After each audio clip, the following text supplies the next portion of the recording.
Hi, Christa Joy Spaeth. I'm Hello. so glad that you're here. Welcome to Beholder Beauty. And we met on Instagram.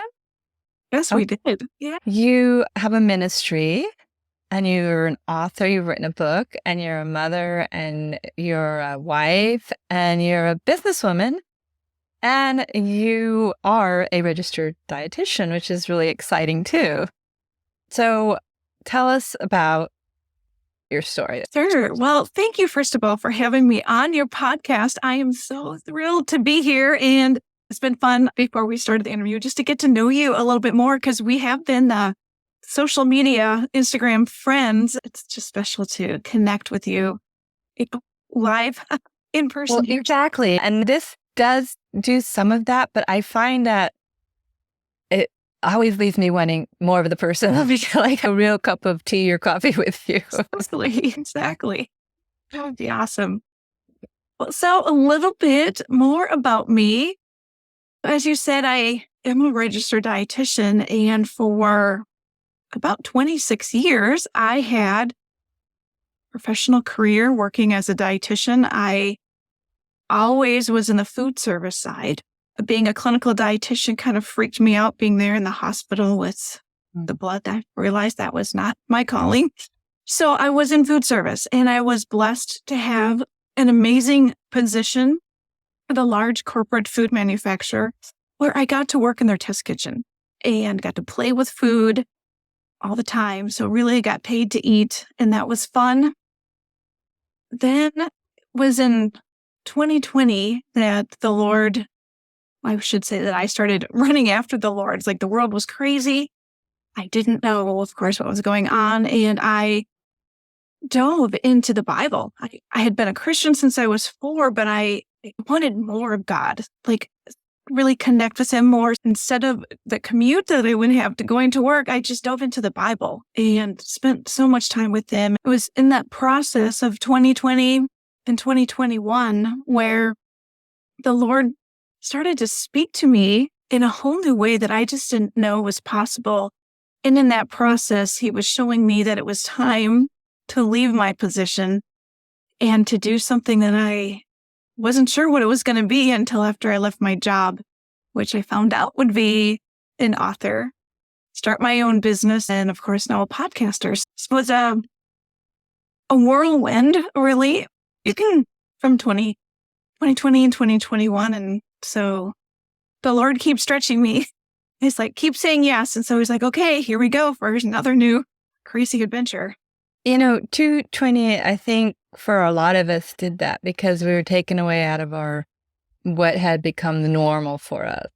And it gave us time to dream, ponder, jump into the Bible deeply because we had so many questions. No one knew what the future was going to all of a sudden bring. So I think that when we get closer to God in that sense, then we can start really hearing him. And I love that you went to a cabin called Whisper. That's right. Why did you go to the cabin? Why was it called Whisper? Where was the cabin? Yeah. There is this beautiful group of cabins up in northern Wisconsin. A girlfriend of mine had been there and she had mentioned it, and I had never heard of a prayer cabin before. So the week after I had left my position, I had booked one night to go to this prayer cabin in the middle of January in the winter. And there's no running water. It was a little challenging, but I was so desperate to know what God's plans were for me that I was like, okay, I'm jumping all in. I need to be alone with God. The only cabin that was open that particular night was called the Whisper Cabin. It was there that I just prayed and worshiped God for the 24 hours that I was there. And he started speaking to me there in paragraphs. And up to that point, it was like one word, sometimes a phrase, but it would be short. And it was incredible to be just in his presence. The place was just so anointed. And to hear beautiful words of confirmation and how much he loves me and his plan for me for the beginning of 2022. It was a special time. Wow, that's so powerful. What advice would you give for us to listen? I have a feeling it's to get into solitude or get still with God, right? And get into the word and meditate on the word, but also, and then how do we discern? I would love to hear your wisdom on that. Sure. And I'm a newbie, but I love to share, like, I might just be one step ahead of where the listeners are. It truly is being quiet. And boy, it is so hard to be quiet these days. But for me, I have to not have my phone nearby.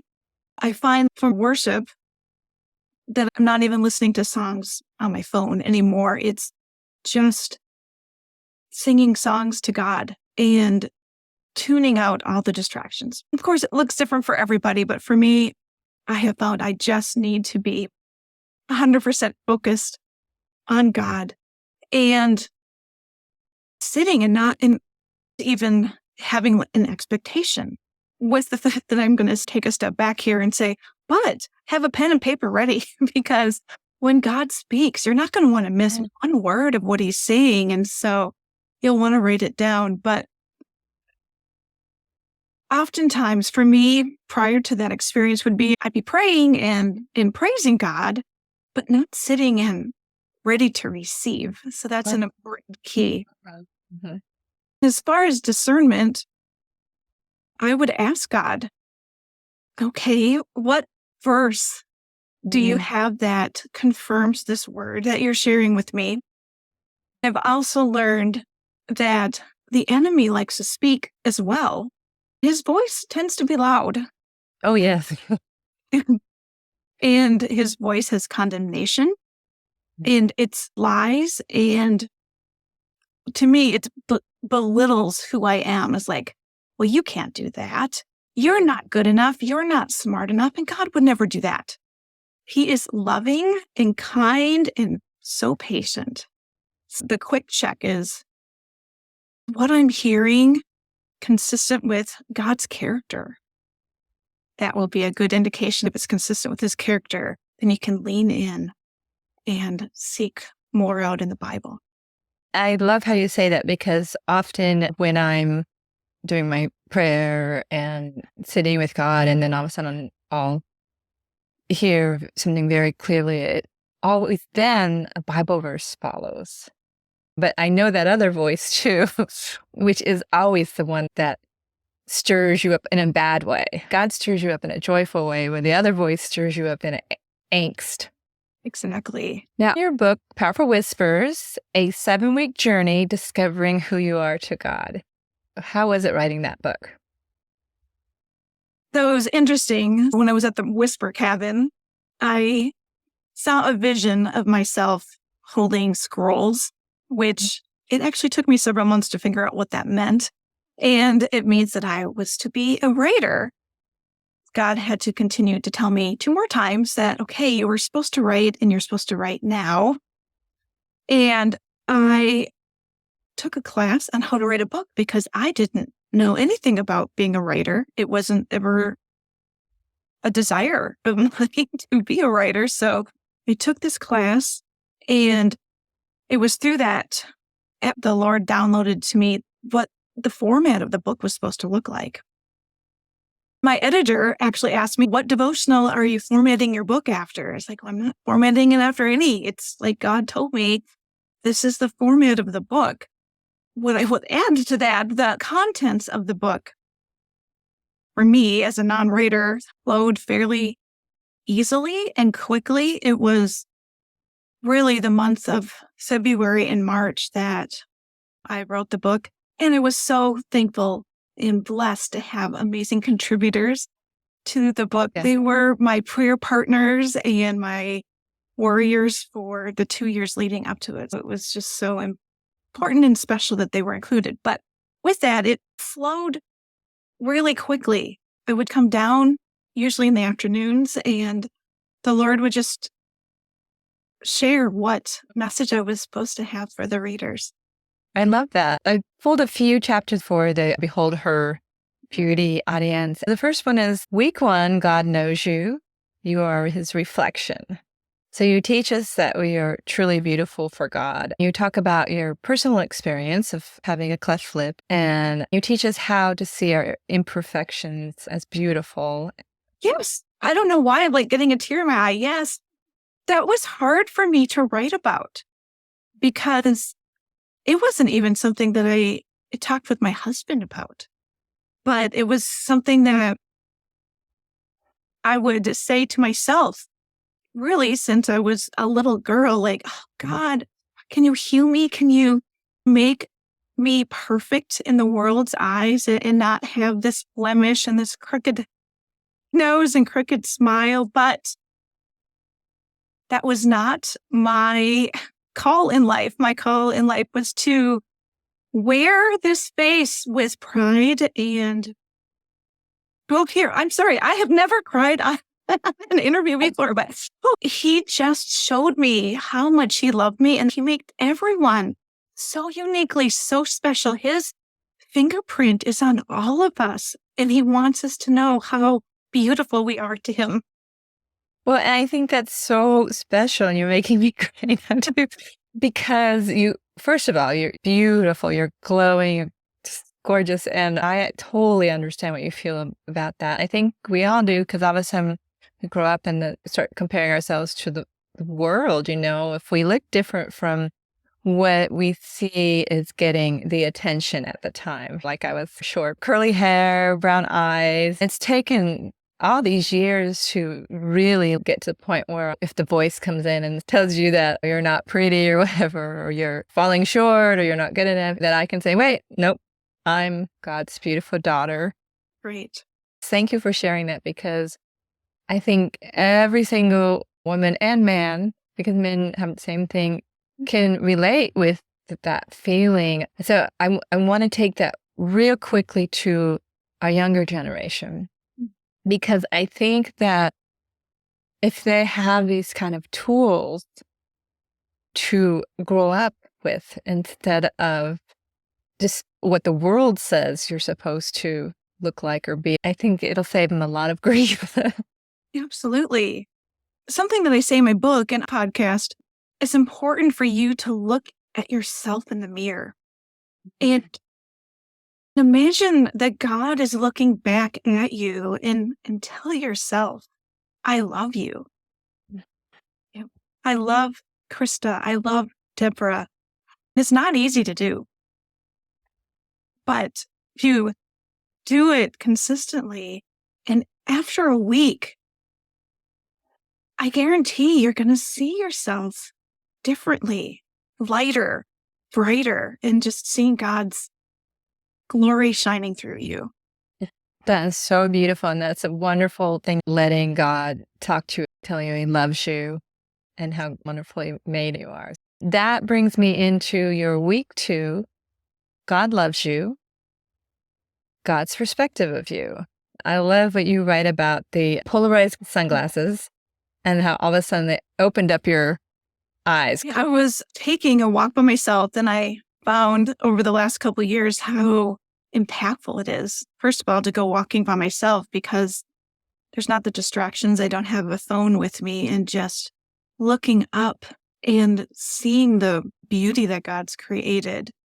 And it's oftentimes when I'm on those walks that I'll start to hear the Lord speaking to me through nature. That day I was wearing sunglasses, and I actually rarely do wear sunglasses because I felt like I just want to be as close to nature as possible. But it was just amazing as I was standing there in the woods, and I can only imagine that the Lord was just saying, like,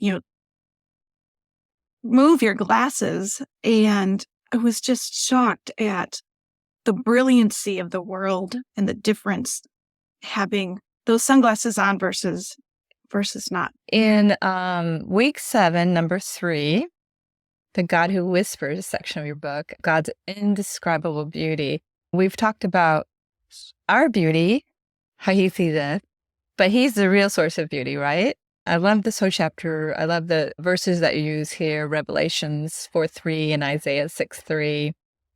What's the difference with God's beauty and worldly beauty? his radiance and sparkling glory rather than man's jewels and gems, which you write? And what is the importance for us to see his face and find his beauty? Yeah, interesting because, and even now, my quiet time, I try to imagine more of the beauty of God. And I do sit and I try to imagine what his throne room looks like. This particular day's devotion was the start of my journey of trying to understand how amazing and beautiful it is. We won't know how amazing he is until we're in heaven with him someday. But I do think it's important for us to sit and marvel in his glory and his beauty. And it's wonderful that the Lord gives us glimpses of his beauty in the scriptures. And actually, right before we got on, I was listening to a song, Holy, Holy, Holy, Shane and Shane, but it gives me that pause. I'm like, oh, you're so holy. You're so beautiful. Just reveal yourself to me more today. It sounds like you listen to music a lot.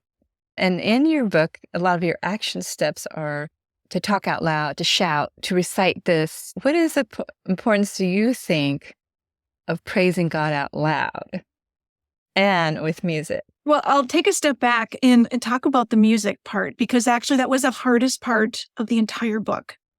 I almost took out the music because it was so hard editorial-wise. I wanted to get permission from the artist to recommend their music. So there was a lot of email communication, but the Lord kept saying it is important to worship me. My husband actually came to me and said, you can't take the worship out. It is such an important part of the devotion time, and many devotions don't include. 259 times the word praise is listed in the Bible, and 188 times worship is listed. That is a lot. Yeah. And that means that it's important to God. Worship can look like different things to everybody, right? Whether you're playing an instrument as a musician or you're singing and using your voice. And why I have so many times that we're to use our voice and that activation, it's because our voices are powerful and you shift the atmosphere. I believe that the heavens, the angels, and God are turning their head and listening to you when you're using your voice. You're glorifying God and you're giving him honor. It also activates your whole body so you don't get distracted by things around you, because you can only do so many things at once. But if you're using your voice, you're giving your full attention to God, and that's important to him. I love that. In the Psalms, that's the Bible's hymn book. I think this is going to be the most amazing choir ever, right? Now, are you a musician or a singer? I am not any of that. I did play the piano growing up. My mom was a singer, and she actually made an album and sang at all sorts of churches around the country. Wow. But the devil was lying to me all those years and like, well, you're not that good. So I would be quiet and very shy and never wanting anybody to hear me sing. So the Lord's been really challenging me the last few years to use my voice and turn the music off and just sing to him, giving me more self-confidence. I'm not going to like grab a microphone and sing for others, but it's for God. And it's the wonderful praise and worship time that I do for him that honors him. So he created me again. He created my voice. And so therefore I sing praises to him. Now you have a new podcast, which started in July. Okay, so it's brand new. It is. Again, probably never knew you were going to have a podcast. Oh, that was not a desire of mine. But you're doing it, and it's amazing that you're doing it. Your podcast has interviews, but it also has Wellness Wednesday. So the name of your podcast is Powerful Whispers. And so it's hearing God for the body, soul, and spirit. Does it feel good to use what you did in the past as a dietitian to be able to use it now for God and to teach people, because that's definitely an area that is so important. Our body is temple. We also are called to take care of it. I was wanting to hear a little bit about how did that happen, because it sounds like you walked away from it, but then God brought it back to you to use to minister to people. Yeah. So it was interesting that when I left my job, I really did think I would go and do ministry work of feeding kids in other countries, because I had experience with that and I had passion for that. But God really wanted me to lay aside all things related to food for over a year and a half. And I'm thankful that He did, because that time is when I needed to learn a new way to communicate with Him and a new way to use these new gifts that He was growing in me. When I heard the Lord say, now you're going to start a podcast. And I knew that the focus of the podcast was how to hear from God, how God communicates differently with everyone. That was going to be one of the main focuses. I also had this release. I also can talk about food again. I was so excited. I love food. I can literally talk about food for 8 hours a day. I used to talk about food for 8 hours a day. And now the shift is really looking at food healing our body, getting rid of foods that are not good for our body and replacing it with healthy foods. The last few episodes, ones that I've been doing as solos, are talking about foods from the Bible. So olive oil and honey are two of the episodes because they're talked about there. And I know that they are incredibly healthy. It's been fun for me to do this new research into foods that I had very little knowledge about before. Give us one of your nutrition tips. That's a good question. This is going to sound silly, but I have found over the years how rare it is in many people's households. Make sure that you are having a fruit and a vegetable every day. It's funny because I worked in a test kitchen, and of course everyone knew I was a dietitian, but many people would come to me and say, do you really eat fruits and vegetables every day? Like, yes. Don't you? Another tip is to have fun. Something that sparked my love for food, and one of the reasons why I jumped into dietetics, was going to the farmer's market and trying a new food. Intentionally go and find a new food, looking it up online as to how to use it. By having some variety in the diet, one, it's healthy to have different nutrients in your body, but to have fun, to me, that brings joy. It's a conversation starter at the table by having a new food. Plus, God's given us all this amazing food to eat and to enjoy. My husband and I, we do all our cooking, and the only time we go to restaurants are when we go out of town or go on a work job. In the last 2 years, we have a garden, which is just added a whole another element, having fresh food right from the garden. And I think really supposed to be doing that. Yes, I love that. Something that I started this year, well, more of, is growing herbs. And we finally figured out how to have it in our yard and not have them spread like crazy. I love to dry them, and rosemary is my absolute favorite herb this year. And finding new ways, like put them on eggs. It was an accident. Like, oh, this makes it taste like it's from a restaurant. And I just dried some sage last night, and I'm excited to use that in some fall dishes. How are you drying your herbs? I've done a couple different things. Depends on how many herbs I have at the time. But I did buy a new unit that has a dehydrator. And I didn't have a ton of sage yesterday, so I think it took just about an hour. Put it in there. So it was like a 130-degree oven. But I have just hung them to dry in the kitchen, or we have a little pantry area downstairs. It takes a week, kind of depends on the herb. but and then I crumple them up and I keep them in some glass jars ready to cook with. What does it mean to you to be seen as beautiful in the eyes of God? Did you know that early in life? Did you struggle with identity? I definitely have struggled with it my whole life. And for so many areas of my life, I just felt less than in beauty, less than in knowledge of anything. Just pick a topic. I just felt like, oh, I'm not as smart as she is. The devil was definitely worked on me too much. It wasn't until really the last few years when, like, okay, God, these are lies. I am not going to believe these lies. I'm going to believe these truths here in the Bible.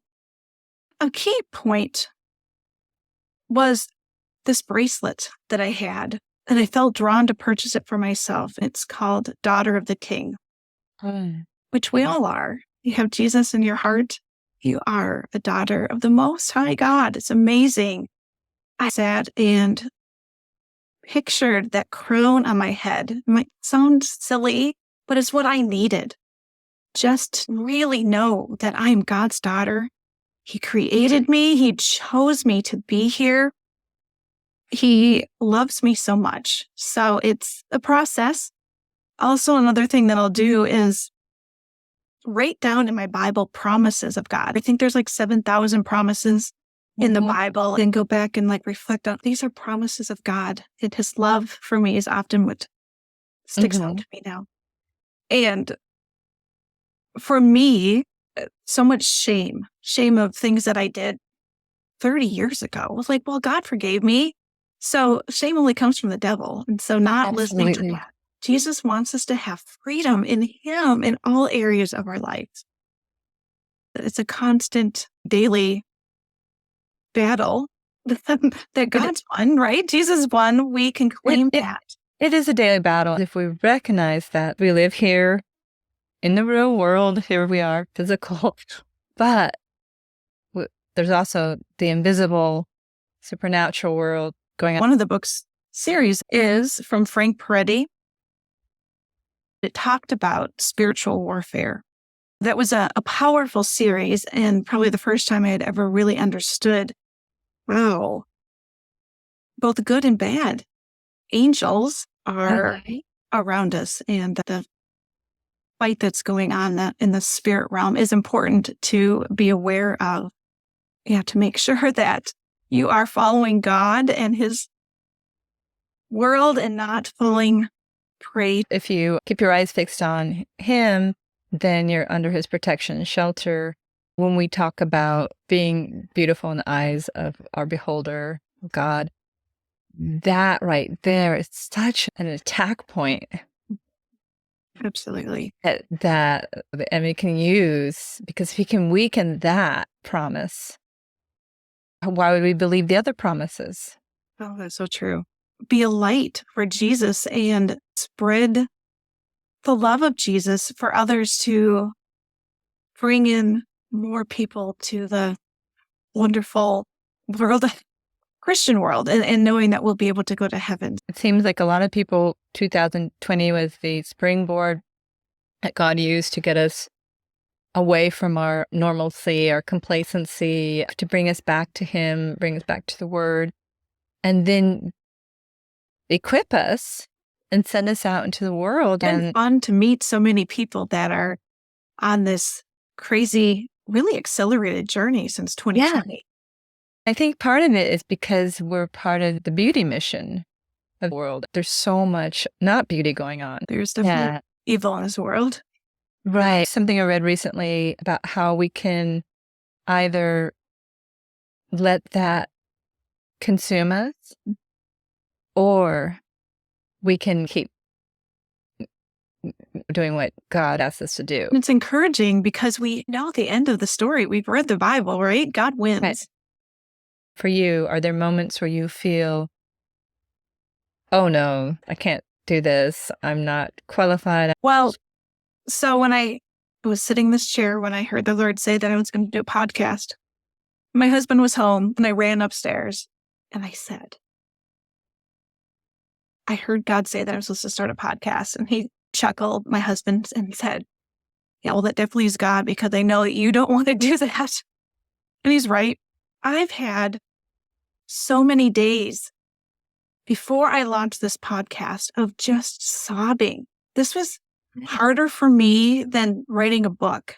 It's really having my voice out there, literally out there. And so a lot of attacks from the enemy that he didn't want my voice to be heard. So I have a lot of prayer. Husband prayed for me. Like, okay, these girlfriends pray for me. Because, when God plants something in your heart, he wants you to do it. So I'm learning. I'm kind of a slow learner, but like, okay, I need to do this. And I have pressed forward. And I'm only just a couple months in. It's fun, rewarding, but boy, it's still hard. But I was even having to tell myself today, it's like, okay, this is for God's glory that I'm doing this. And I'm praying that other Christians and even non-Christians are going to be blessed by the messages that are being brought forth.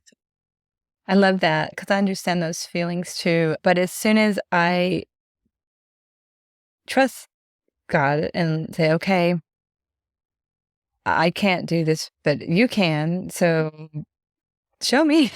Absolutely. It's one little baby step at a time, and then being obedient with that little baby step. And then realizing that it's not, because for a second, I got into this whole thing and I wanted to be a good steward. And all of a sudden I felt him say, well, I didn't ask you to do this alone because you can't do it on your own. Strength is in him to get me through to do this. And I hear that in what you're saying too. It's just amazing what can happen, because as soon as I turn the wheel over, say, then I'm having fun, and it is fun. Yeah, he wants us to have fun and enjoy. Yeah. Oh, yeah. It's like that childlike fun, but with really hard work, which I think he calls us to work hard, but then to enjoy. Yeah. And we can, with his guidance, work smarter after we go over a big learning hurdle, right? At least I've had a big hurdle. Oh, me too. Is there anything coming up that you want to tell us about? Well, in November, I am going to be releasing my second book. Oh my gosh, tell us about it. I haven't even shared this on social media yet. So thank you. I'm honored. Yes. You're honored. I'm excited to do this. And the funny thing is, I don't even have it near me, but this one is a little different. Okay. It is a prayer journal. So it's going to be titled Busy Mom's Prayer Journal, 7 minutes to journal, pray, and connect with Jesus. That is so beautiful. Oh my goodness. And you've already written it? Already written. It is literally with the final editor waiting for me to say I'm ready to launch the book. Now, do you self-publish or traditional publish? I decided to self-publish, and for me, it's been the road that I'm supposed to take. I love, though, that the concept for your book, and I love that you have another one coming out that is so exciting. And how did that one come to you? I actually finished the book before I launched my first book. But I didn't want to launch 2 books at one time. So I was on my writing journey in 2022. After I finished the first one, I had all this time. I'm like, okay, God, what am I supposed to do now with all this time? I felt led to do this journal, and it was fun because as I wrote it, I was like, oh, this is good. And then when I got together with my editor, she opened my eyes. This is good, and it's needed, especially for those moms who have kids still at home, where it's hard to have some quiet time. It's this guided time to dedicate to Jesus, even if it's a few minutes a day, because especially with younger children, it's really hard to have that guided, we're not guided, but just to have that time with Jesus. God was downloading to me just special short segments that are manageable for each day? Will the podcast follow? And That's a good question. I should. I got to do some planning, I suppose. But yes, that makes sense. That's exciting. And then where do we all follow you at? So it's Christa Joy Ministries that you can see me there. I'm also on Facebook. And my website is christajoyministries.com. And you can sign up for my newsletter if you are interested. And then, of course, my podcast, Powerful Whispers, which is available on all the major platforms. Oh, that is wonderful. Well, Christa, thank you so much. Thank you so much for joining me on the Behold Her podcast. This was a joy. Thank you so much for having me. It really has been such a joy and encouragement to me too, to talk about God.